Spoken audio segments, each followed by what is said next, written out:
ഇന്ന് നമ്മൾ ഓഫീസിൽ ജോയിൻ ചെയ്യാൻ പോണ ഫസ്റ്റ് ചീസാണ്. അതുകൊണ്ട് ഒരു 5:45 എണീച്ചു. ബ്രഷും ടവലും സോപ്പൊക്കെ എടുത്തിട്ട് നമ്മൾ നേരെ ബാത്റൂമിൽ പോയി. അങ്ങനെ പല്ല് വെച്ചു, കുളിച്ചു, ബാക്കി കാര്യങ്ങളൊക്കെ കഴിഞ്ഞിട്ട് നേരെ റൂമൊക്കെ എത്തി. നമുക്ക് ഇന്ന് ഇടാലെ ഡ്രസ്സുകളൊക്കെ എടുത്തു. ഇന്ന് ഇടാലെ പാന്റ് ഇട്ടു, കാക്കുവിന്റെ ഇരുന്ന് പൊക്കി കൊടുക്കുന്ന ഒരു ബ്ലാക്ക് ഷർട്ട് ഇട്ടു. ഇൻഷെയ്ഡ് മുഖ്യം ബിഗിലേ. അങ്ങനെ ആ പരിപാടി സെറ്റാക്കി ലാസ്റ്റ് സിബും കൂടിയാണ് ഇട്ടു. അവസാനം നല്ല മണത്തിന് കുറച്ച് സ്പ്രേ കൂടെ അടിച്ചു. ചുങ്കം തലി തേക്കാൻ വേണ്ടി നാട്ടിൽ നിന്ന് ക്രീം എടുത്ത് അതും തേച്ചു. അവസാനം നമ്മളെ മെയിൻ സാധനം വേതാളം പുറത്തേക്ക് എടുത്തു. അങ്ങനെ അതും കുത്തിത്തിരുകി നമ്മളെ ബാഗ് കൊടുത്ത് സംഗതി ഫുൾ സെറ്റായി. First impression is the best impression അല്ലേ.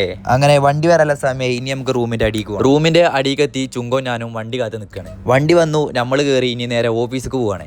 ഓഫീസിൽ എത്തിയതിനുള്ള ഓർമ്മ അന്ന് ഞങ്ങൾക്ക് മെഡിക്കലും കൂടി ഉണ്ട്. അതെടുക്കാൻ വേണ്ടി ഇപ്പം ഞങ്ങൾ വേറെ വണ്ടി കയറി മെഡിക്കലിന് പോവാണ്. അങ്ങനെ നമ്മൾ മെഡിക്കലിന്റെ സ്പോട്ടിലെത്തി ടോക്കൺ കിട്ടി, എക്സ്റേന്റെ സംഭവം കഴിഞ്ഞു. ഇനി നമ്മൾ ബ്ലഡ് ചെക്ക് ചെയ്യാൻ വേണ്ടി പോവാണ്. അങ്ങനെ കൈമെന്ന് ബ്ലഡും കുത്തിയെടുത്തു, എല്ലാ കാര്യങ്ങളും പെർഫെക്റ്റ് ആയി. ഇനി നമ്മൾ ഇവിടുന്ന് പോവുകയാണ്. നമുക്കെല്ലാം വണ്ടി അവിടെ റെഡിയായി വെയിറ്റിംഗ് ആണ്. അങ്ങനെ മെഡിക്കലും കഴിഞ്ഞ് പിന്നെ നേരെ പോയത് ഓഫീസിലല്ല റൂമൊക്കെ. ബാക്കി കാര്യങ്ങളൊക്കെ നാളെ റെഡിയാക്കാൻ നല്ല ഐശ്വര്യമായിട്ട് വർക്ക് സ്റ്റാർട്ട് ചെയ്യാമെന്ന് ഓഫീസ് എന്ന് പറഞ്ഞു. ഓഫീസും വർക്കും ഡീറ്റെയിൽസൊക്കെ ആയിട്ട് നമുക്ക് അടുത്ത വീഡിയോയിൽ കാണാം. അപ്പോൾ ശരി നാട്ടിലെ.